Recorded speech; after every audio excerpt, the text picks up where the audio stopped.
Thanks so much. ようこそいらっしゃい。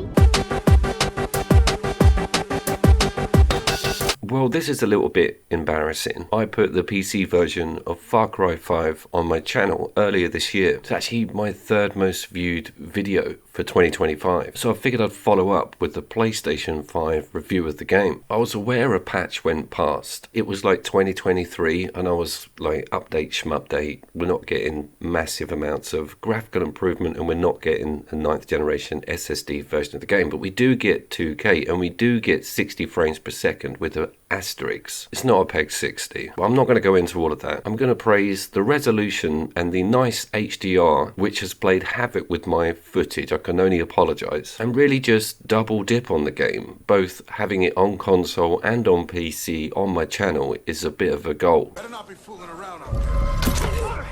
Stay low. Gotta move now! I'm going.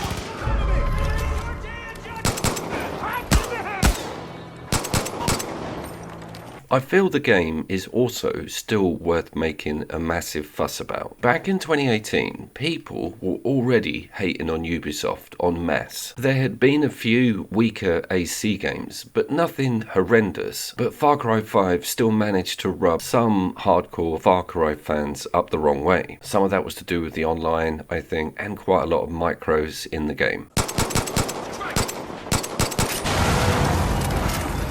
4 was also really strong, and I think the change of location to an unexotic place was something else people weren't expecting. But as we have moved forward and looked back, we have realised that Ubi kind of really peaked around that period, maybe 5 years prior. They are kind of having a shocking time at the moment if you're not aware, so I just want to reminisce, get a bit of nostalgia going for a company I think all of us at one time didn't hate. That's the correct terminology. I'm also going to celebrate its absolutely wondrous soundtrack. That amazing choir are kind of like a conundrum because they are part of the cult within canon of the game. They are singing about Eden's Gate technically, but that doesn't take away how mesmerizing the whole thing sounds and looks. When you go to the binoculars, you can full on strip away the HUD and also use zoom to create this like depth of field. It's like a photo mode, but everything in the game is still moving, still happening, so you can get some really cool shots. And we're going to regularly dip into these annoying montages. I will give you as much notice as possible on them. In my trawling of the internet to find some remixes and have a look at the other reviews, one of the funniest comments I found was that Project Eden, The New Dawn, despite all of their faults as a cult, are the only ones that can actually drive around Hope County properly. If you know the game, you know those NPCs are lunatics. They are dangerous to man and beast. Okay, first montage coming up. Gonna build a castle. Build a castle. Gonna build it high. Build it high. Gonna build it brick by brick and stone by stone till it reaches up to the sky. When the sun goes down and the wind gets cold, we'll be warm inside. The storm will keep on brewing, but we'll have a place to hide. I'm going to try and cover what I didn't in that PC review. One of the areas that struck me with the build of this game, the layout of its open world, is that it completely nails the amount of accessible buildings and how they act as cover against a lot of the aerial fire, and how much detail they've put on the ballistics with the glass and explosions, how they work. Boomer can even open his own doors, which is pretty amazing. But the cover works, and it's really cool and hectic when you're clearing a house or running into it through a window towards something to hide behind. I was thinking for an analogy and this game and the Far Cry series, and it's like if you had an artist and they painted something and it was like Rembrandt good, you were like, oh my god, that's amazing, paint me something else, and they squiggle a stickman in biro, Far Cry 6. It doesn't mean they didn't produce that Rembrandt, and 6, which I have reviewed, doesn't quite utilize that section very well. Despite its technical prowess and screen tear, I feel it isn't the superior game.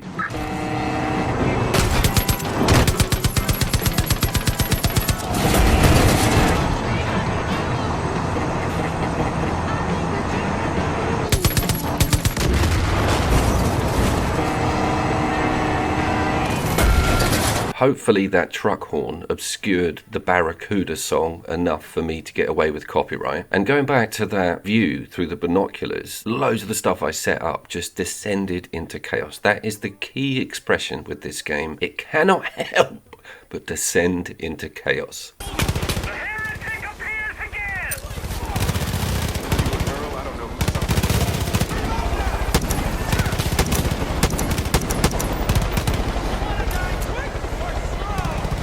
I know a lot of those.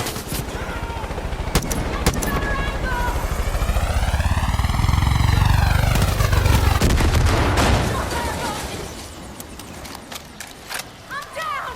Jesus, I need help! Thanks so much. The comedy gold that comes from the NPC friendly ones and enemy one-liners, they sort of mix and mash. They've shoved it all in because of the randomization of some of the events that occur. You hear the craziest stuff. You have to pause, you have to take a few breaths. Take cover! Thanks so much. Everywhere! I also should explain what I'm up to with this playthrough over on the PlayStation 5. That PC video was kind of Faith Seed obsessed as per that trailer, so I've strayed away. I've gone after one of the two brothers, completed that lower section of map. I think Far Cry 5 has one of the better openings for a video game of its stature, introducing you to everything at just the right pace. But getting into mid and later game means that you get access to cooler vehicles that can spawn in, and that also goes for the guns. That is a major pull for me. And of course the companions, and one of them, who I affectionately refer to as the redneck with the rocket launcher, is like probably my favourite companion in a video game of all time. I shit you not. We'll get to him later. Here's how bad some of that HDR can look on capture. There's more of them coming down the runway! Don't get too close! I'm gonna drop a bomb on these guys!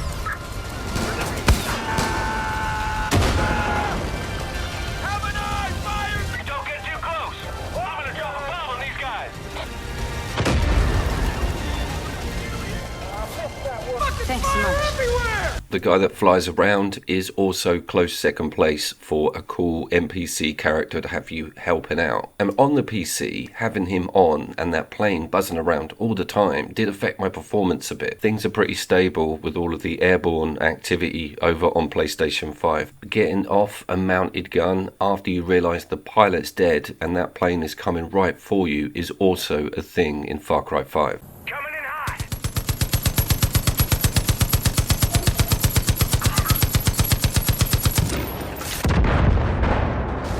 Thanks so much. Everywhere! It is about now that I need to warn you, another montage is coming up. This one's a bit more bliss induced, and then we're going to have a chat about the planes because they fascinate me.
The Colt have a particularly good model of aircraft to unlock, but the silhouettes of them, the designs, they are a little bit Second World War. The Mustang P-51's in here, Supermarine Spitfire vibes. I mean, what more could a man actually want? Back to the game's performance, and we get a chance to look at here some of the world coming in at high speed, at high height, and not too much disruption. I couldn't say that on my PC edition of the game, but I was running it on a terrible card. You can also jump clean out if you're playing, and have a parachute, and the classic Far Cry wingsuit. Well, we won the battle, but not the war. Let's get locked and loaded for the next road, y'all.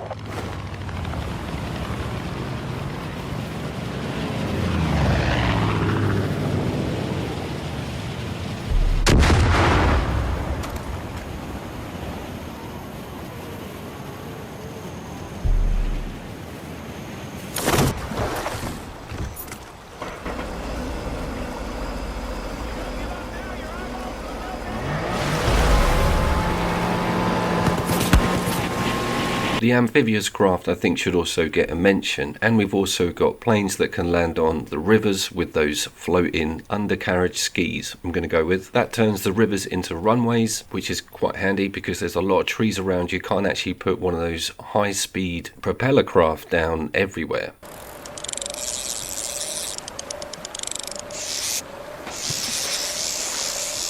Briefly on the extracurricular front, it does allow quite a cool fishing minigame to be had, and in the local establishments of most of the regions you have the record of size and you get an accolade for exceeding that on the various species. I got a damn great sturgeon here. It's not Red Dead Redemption 2, but you can do a muck around with the bait types and get cool new rods going.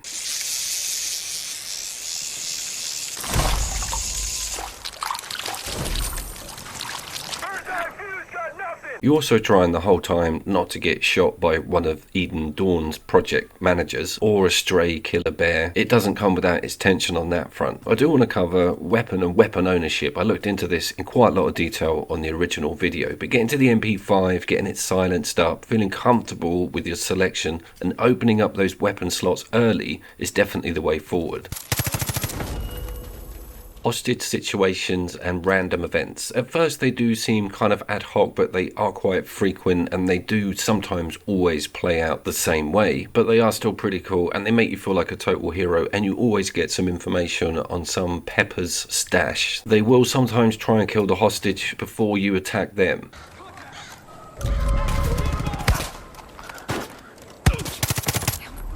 And talking of heroic there, I'm pretty sure I got in the way of those shots to protect that female hostage. Pretty sure, definitely. That's how it went down, 100%. Here is some amazing room-to-room gameplay. I get some grenades in, flush them out. I never seem to get bored of this.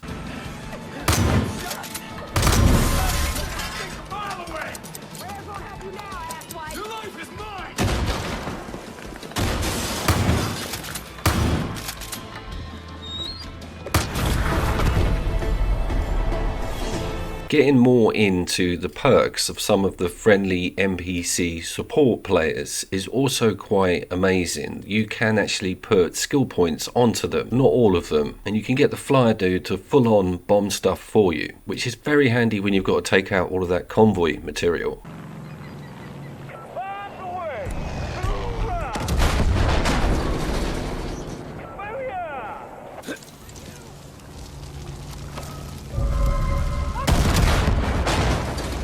You can actually get into the mounted gun seat of a vehicle and your NPC helper will then drive, not too recklessly, but you just need to put a map marker down and you're off, and you're 360 degree using a massive gun and getting escorted around the map.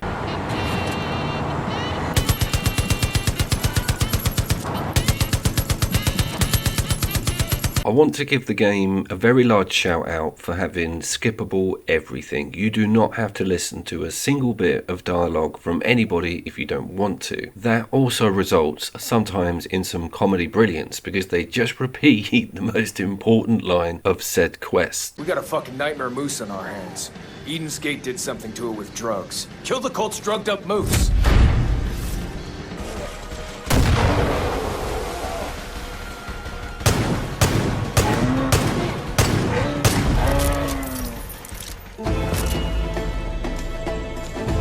It is time for that warning again. This is your captain speaking. There will be another montage to follow shortly, not too lengthily, this one, and featuring the actual choir from in-game. A real feel-good number.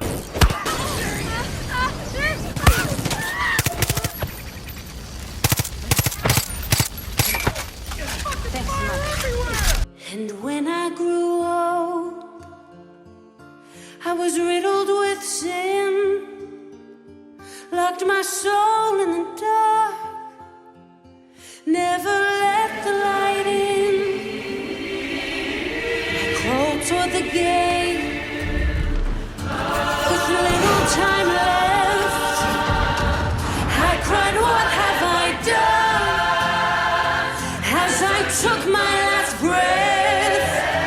Will we ever see something like this from Ubisoft again? I think Ubisoft is in a very different place nowadays, and the planet and the Far Cry series. We got quite lucky, lightning in a bottle, as said. Some legacy Ubisoft staff probably got involved, maybe the last of them. And if you're not keen on first-person shooters and you've stayed away from this for all this time, I recommend just having a brief look because you may be intrigued. It has also aged quite gracefully, and you've got 4, 3 and 5 all on Extra and Game Pass. Ubi have put out big time with their older AC and Far Cry games with all of the services. I'm currently working on Snake Eater, and that's quite an interesting remaster / remake, and we have some very cool local co-op content coming up extremely shortly. Gonna leave you with one more montage. My name was CouchCube, and I look forward to seeing you down there.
ようこそいらっしゃい。